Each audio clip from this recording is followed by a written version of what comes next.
estamos de volta com o Gazeta Entrevista. Professor Nilson, vou fazer uma provocação ao senhor, uma boa provocação. Antes de entrar aqui no programa, estava lendo ali um noticiário nacional e vendo declarações do candidato Ciro Gomes. E ele participou de uma recente entrevista e ele fala que, nós estávamos conversando aqui no bloco anterior sobre questões de gênero e tudo, ele fala que essas questões de gênero são uma baboseira da esquerda. Queria que o senhor falasse a respeito disso, que entendimento o senhor tem, que a esquerda precisa dar uma repensada, me parece que é algo adequado. Mas essas questões de gênero, que entendimento o senhor tem, tendo essa declaração do Ciro Gomes como referência? Eu acho que a declaração do Ciro Gomes ela é uma declaração no período eleitoral. Ele está sinalizando para uma determinada parte do eleitorado que ele quer trazer para ele.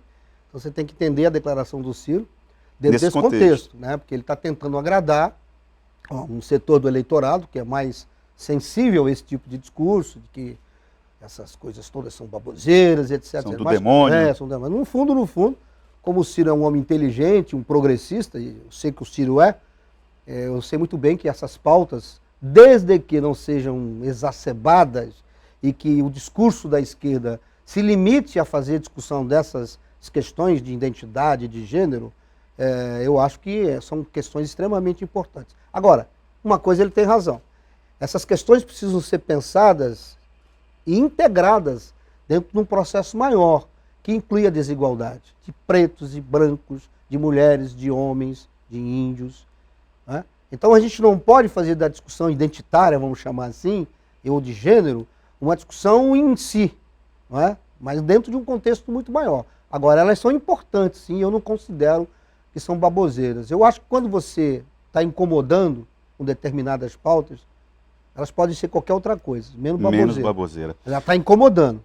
Olá, boa tarde. Sou Luiz Moraes, psicólogo, pedagogo e músico. Quero saber do candidato, se assim ganhar, qual projeto tem para os psicólogos e assistentes sociais de implantação nas escolas. Ele aqui está com a pauta da educação, né? No trabalho de tanta importância na educação, porém os governos não fazem a inclusão desses profissionais nas escolas.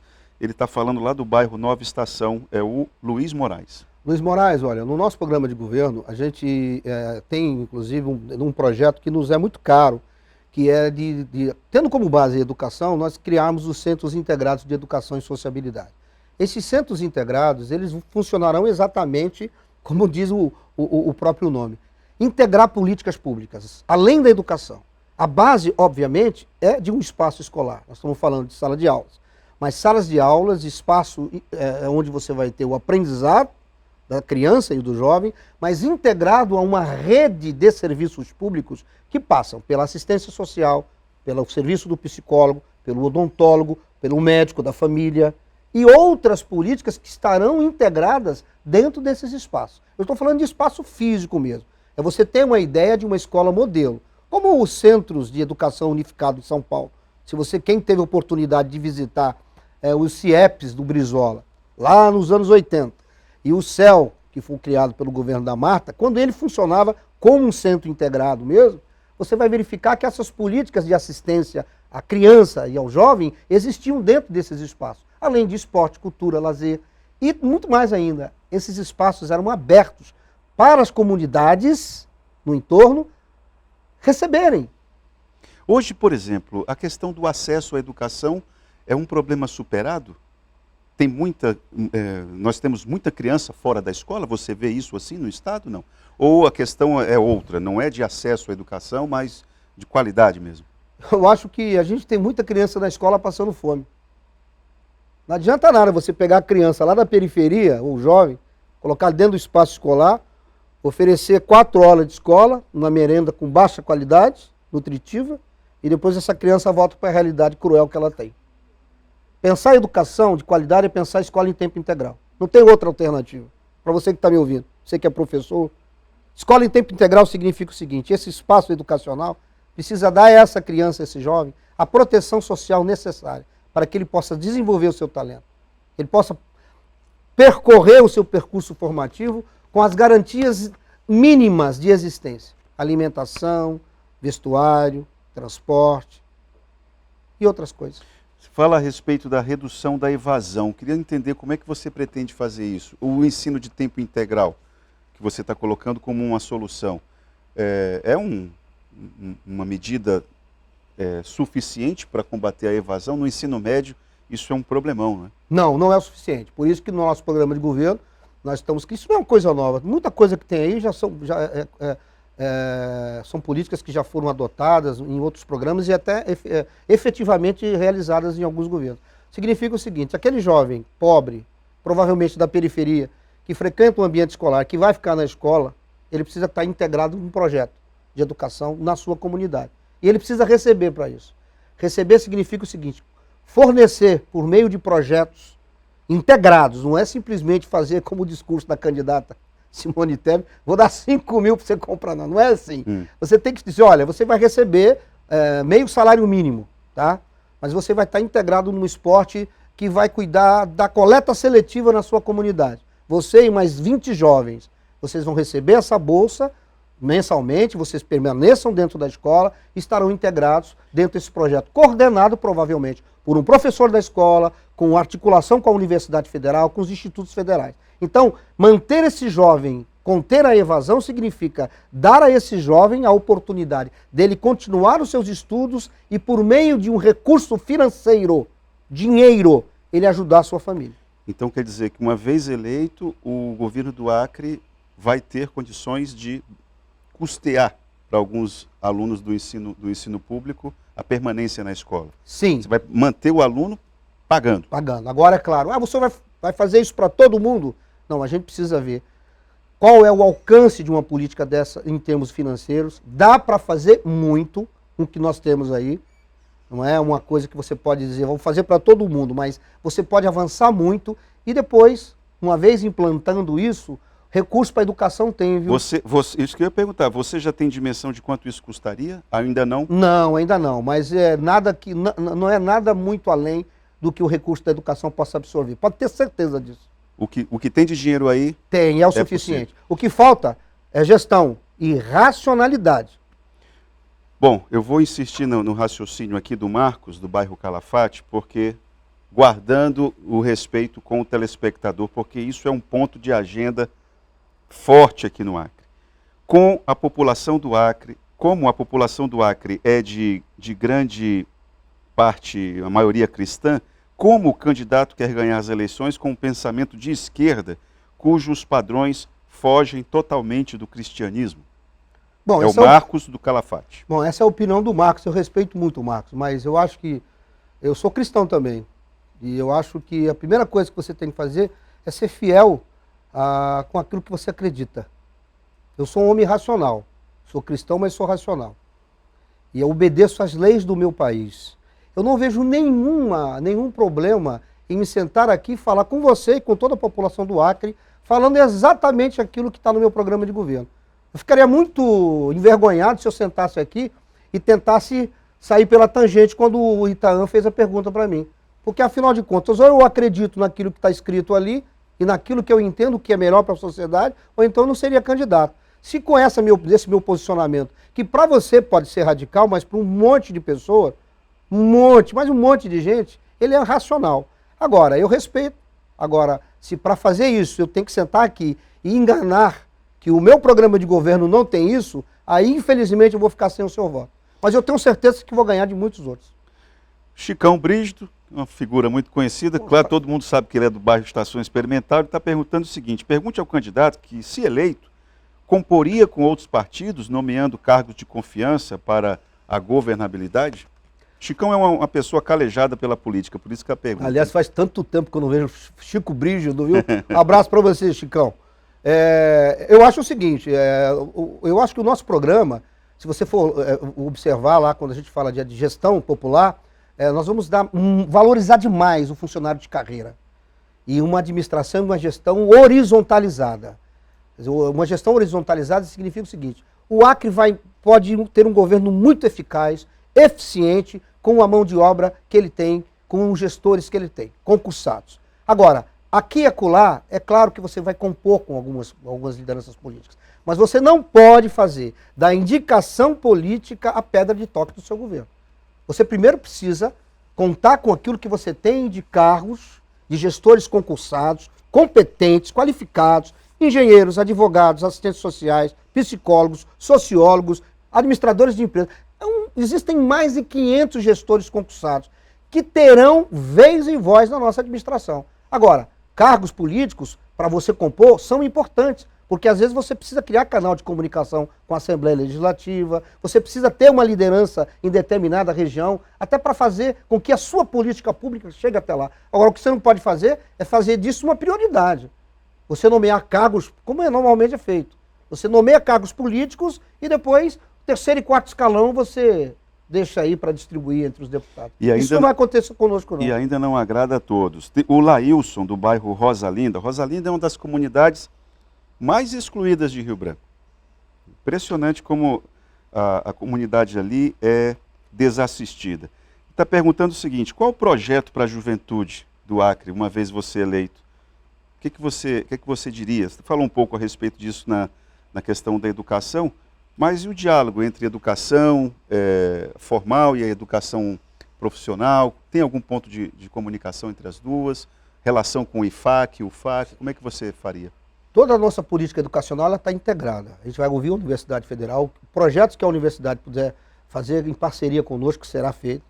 Dentro desses espaços de unificado de educação e sociabilidade, alguns cursos, o IFAC poderá inclusive nos ajudar e inclusive utilizar esses espaços para que esses cursos cheguem, atinjam uma maior quantidade de jovens. E mais importante do que tudo isso, você jovem que está me ouvindo, Secretaria da Educação, Cultura, Esporte e Lazer, elas são integradas. Significa que nós vamos criar dentro da questão, por exemplo, só para pegar um exemplo, esporte, cultura e lazer, grupos de teatro, dança. Nós temos tanta ideia boa, gente. Olha, o Acre tem tanto talento. Por que não pensar numa escola de roteiristas para o Acre? Nós temos recentemente um filme acriano que foi premiado como o vencedor do A usina de arte já fez esse trabalho. Né? E aí, o que deu? Parou pela metade?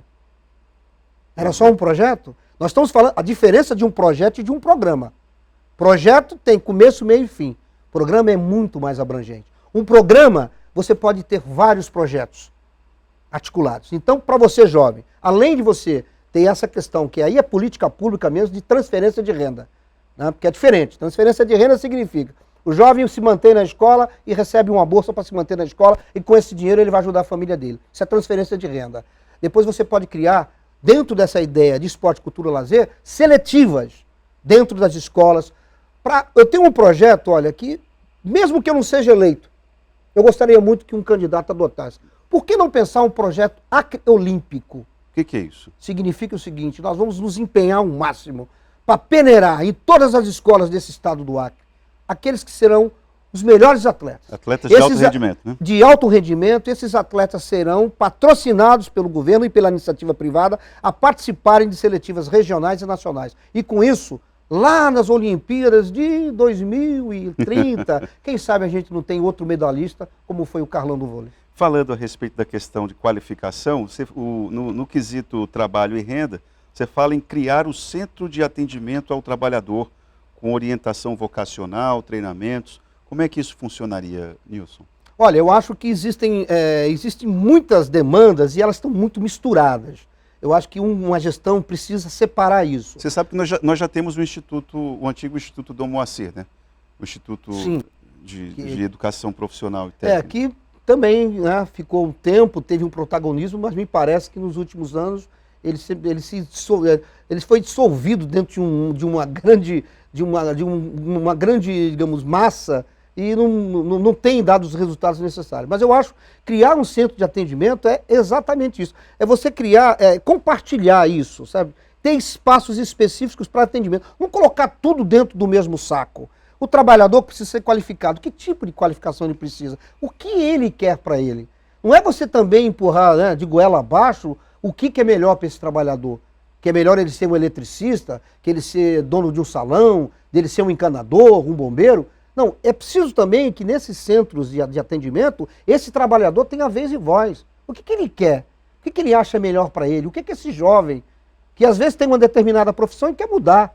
Então eu acho que o papel do Estado é esse, é receber esse jovem, ouvir e tentar fazer o encaminhamento da melhor maneira possível. Isso você só consegue, tá, se você fazer com que as coisas sejam analisadas dentro das suas próprias características. Não tem como você colocar tudo dentro do mesmo saco e tentar resolver isso com política pública. Não funciona assim. O seu Júlio Menezes, ele faz uma provocação a você. Ele diz o seguinte: seria bom o professor ajudar o próximo governo. Como ele pretende fazer isso? Indo para a oposição. Por quê? Porque é só na oposição que eu vou poder ajudar o governo. Porque se eu for compactuar com o governo, eu me transformo em governo e tudo que eu disse até agora não vai ter validade nenhuma.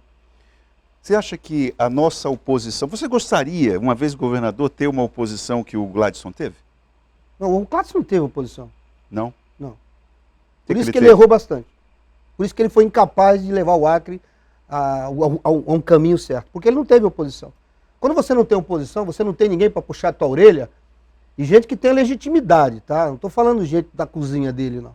Porque quando alguém da cozinha te provoca, você não ignora. Porque é da tua cozinha. Você tem que ter gente com estatura, entendeu? Ética, moral e de conhecimento também, que aponte exatamente aquilo que ele está errando. Ele não teve oposição. Ele navegou em águas tranquilas, por isso que errou bastante. E continua errando. Hoje, nós noticiamos aqui uma ação policial em que um sargento, um policial lá, um homem de segurança pública, ele fica esbofeteando a cara do camarada lá no bairro, ali na área da Baixada da Sobral. Boa União, se não me falha a memória. Que orientações o governador Nilson daria para o seu homem de comando frente à Polícia Militar? Entendendo que Polícia Militar tem um perfil, tem um protocolo, tem uma forma, um método de agir, mas certamente o que aquelas imagens mostraram não está em nenhum manual. Como é que seria uma Polícia Militar sob o teu governo? Bom, primeiro, a Polícia Militar seria uma Polícia Militar cidadã, como todo policial deve ser. Eu acho que nós temos uma tradição truculenta na polícia. Não é culpa do policial. Ele nasce dentro dessa sociedade, ele cresce dentro dessa sociedade. Ele encontra uma corporação que transfere esses valores para ele. Então o policial não é culpado, o policial é o menos culpado. Eu duvido que esse cidadão, ao olhar essas imagens, e despido de todo esse preconceito, essa pré-noção que ele tenha ou não de determinado cidadão, ele não vai olhar essas cenas e vai se envergonhar. Então você precisa mudar, isso não é fácil. Não estou dizendo aqui que você muda isso com uma canetada lá no Poder Executivo. Mas é um problema que você tem que encarar. O problema é que tem que encarar e dá muito trabalho, e dá desgaste. Daí a participação ser fundamental. Quando eu digo participação, segurança pública participativa é chamar o policial também. É chamar o cidadão. Esse policial precisa ser enxergado na comunidade como um parceiro, como um amigo, não como um inimigo. Quando você começar a mudar esse jogo, a gente tem grande chance de vencer essa batalha. Mas ela não é fácil. O José de Jesus de Oliveira, lá do bairro Santo Inês, gostaria de saber do candidato o que ele tem a falar sobre o FIES, onde a maioria das pessoas se encontram endividadas com juros altíssimos. Isso não é propriamente uma agenda de governador, mas não, o que mas você eu tem acho, a opinar sobre isso? Eu acho que o governo próximo, é claro, nós estamos falando de um financiamento estudantil, que é uma política do governo federal, mas eu acho que essa é uma das questões que eu sempre lamento muito, com raríssimas exceções, como os nossos representantes em Brasília se alheiam a esse processo de discussão de políticas nacionais, o debate nacional. Porque quando você fala FIES, você está falando de um programa de financiamento estudantil que atinge milhões de jovens no Brasil e aqui no Acre também. Mas é impressionante como os nossos representantes e o nosso governador não querem fazer parte desse debate. Eu acho que como governador, o que a gente pode fazer? Levantar as demandas que o Acre tem. Esse que é o papel. Quantos jovens endividados nós temos aqui? Qual é o valor dessa dívida por cada jovem que está inserido dentro desse programa? Uma vez de posse desses dados, coloca a pastinha debaixo do braço, vá a Brasília e apresente essa demanda do Acre. Se todos os governadores fizerem isso, garanto para você que o próximo presidente resolve isso daí. Nilson, eu vou aqui fazer um paralelo, voltando um pouco a nossa conversa para o início da entrevista, quando se falava a respeito da participação popular. Vou fazer um paralelo, porque hoje é notícia em todos os jornais o que aconteceu no Chile com o presidente Gabriel, e muitos entendem que um governo de esquerda, que também tinha tem, né, a postura de valorizar as pautas, a agenda popular, mas a Constituição que foi pedida, foi praticamente exigida pelo povo, foi a mesma que o Congresso negou, né, as mudanças ali. O que foi apresentado lá, que pode ser tido como uma espécie de, olha, não era o momento adequado, também aqui, puxando para o nosso raciocínio, para o nosso pirão aqui do Acre, tem alguns pontos do teu programa de governo que também não poderiam ser colocados mais para frente? Não, eu acho que são situações bem diferentes, né? Porque no nosso plano de governo, nós não apontamos nada que vá contra a atual legislação. Direitos civis, políticos, administrativos, nada. Tudo que está aí está dentro da lei, do que o Brasil tem. O que nós estamos apresentando é uma forma de fazer diferente. Quando eu falo participação, não, como participação? Tem conselho. Existem vários conselhos municipais, estaduais, da criança, adolescente, do idoso. Quando você fala a respeito de dar condições a um aborto legal em condições... Não estou falando, eu estou falando de uma coisa que vai contra a Constituição. Isso é lei, está aprovado. Eu não sou legislador. Está lá, é lei, cumpra-se. O Chile é diferente. Nós estamos falando de mudança constitucional. E aí eu acredito que no caso específico do Chile, é um caso complexo. Você tem que ler um pouco, mas essas agendas que a gente tem, não deu tempo de ler tudo, mas eu li algumas coisas ali, algumas resenhas, mas a gente pode colocar que quando você propõe uma mudança constitucional e que você pensa, no caso do Chile específico, né? Eu vou poder até fazer um exemplo aqui com o Acre. Imagina eu falar, vamos mudar a Constituição do Acre, como se isso fosse possível. É só em tom de brincadeira que eu estou falando. Então nós vamos criar, todas as etnias do Acre, né, vão ter direito a seus territórios demarcados dia 1º de janeiro de 2023. Isso causaria um estranhamento no setor produtivo. Quer dizer que o povo runicuí, não sei o quê, pô, mas eu tenho uma fazenda lá, onde ali daqui... Peraí, esse cara está falando que os índios vão ficar dono da minha terra, porque tem um... Foi mais ou menos isso, assim, estou dando... Guardadas as devidas proporções. Claro que nós não vamos fazer isso, porque o Brasil tem uma Constituição Federal que o governador nada mais é do que um escravo dessa Constituição. E a nossa Constituição Estadual, ela é muito limitada no que diz respeito a qualquer mudança de lei, enfim. No Chile, especificamente, talvez o grande problema é que se avançou demais em determinadas pautas, em até pensar nessa ideia de um Estado chileno pluricultural, étnico, que assustou muitos setores conservadores da sociedade chilena. Nilson, você tem 1 minuto para as suas considerações finais. Já agradeço a sua participação aqui no Gazeta Entrevista. Bom, primeiramente agradecer de coração o convite, esse sempre papo muito bom, civilizado. O Brasil está precisando tanto de papo civilizado, né? Como é bom a gente poder conversar, se abrir, falar, olhando para além, sem problemas, sem medo, sem rancor. Eu acho que isso vale qualquer eleição, vale qualquer coisa. E primeiro agradecer você que nos ouviu, você que participou, que pensa completamente diferente do professor Nilson, mas acredite, no meu coração e na minha mente tem espaço para todo mundo, para ouvir inclusive e até repensar algumas coisas que em determinado momento eu posso achar que são as melhores e você me convencer do contrário. Então agradecer primeiramente isso, pedir ao eleitor acriano que no dia 2 de outubro pense, analise e faça o seu voto de forma racional. Racional significa compare o que tem, o que foi feito e a possibilidade de nós avançarmos no que a gente entende como política pública. Faça essa conta, é bem lógica. O que deu na balança? Se na balança der o número 50, professor Nilson, 50, dia 2 de outubro. Vote na gente, dê essa chance, vou fazer que nem o Ciro agora.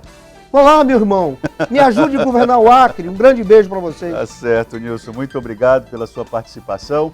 E amanhã nós vamos estar aqui com o candidato Márcio Bittar, sendo entrevistado no Gazeta Entrevista. Lembrando que o terceiro bloco do programa é sempre um oferecimento da Verágua, a água mineral dos acreanos.